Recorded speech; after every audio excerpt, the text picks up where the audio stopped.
Well, those were some wicked storms Sunday. First Alert Chief Meteorologist Mike Burrish and meteorologist Corey Sima kept you up to date for multiple hours during Storm Center coverage on WOKV radio, as at least one tornado, if not more, touched down and had impacts around Cecil Airport.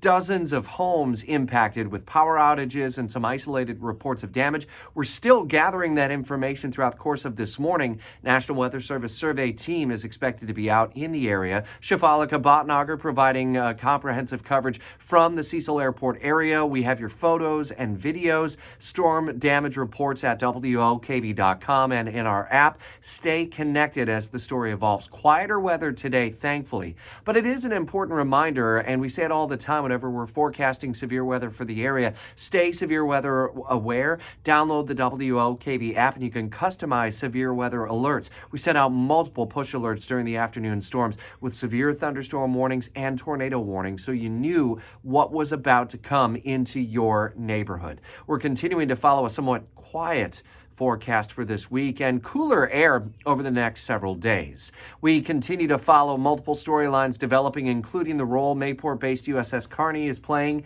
as the U.S. is involved in retaliatory strikes against Iranian-backed proxy groups. Those strikes began on Friday and continued through the weekend. No damage reported to USS Carney, no injuries reported as well. Carney deployed on September 27th from Naval Station Mayport on a scheduled 6-month deployment. So due back at some point in March. We're working to find out if that may be extended or if it will ultimately be back on time. Naval Station Mayport beginning a annual exercise and anti-terrorism training that will continue over the course of multiple days. So you may see a lot of traffic around the base and hear some activity, but again, that is all part of an ongoing disaster drill. We're diving deeper into the legislative text in that Senate border deal that was worked out between Republican and Democratic negotiators. House Speaker Mike Johnson says it's dead on arrival, but President Biden is pushing members of his party, and we'll see whether or not there's as much of a push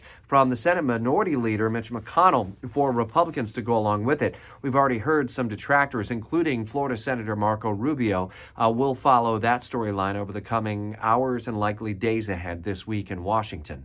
These and other stories updated for you, round-the-clock coverage at WOKV.com and in our app. Jacksonville's Morning News live and local every weekday until 10 o'clock on 104.5 WOKV and streaming on all devices.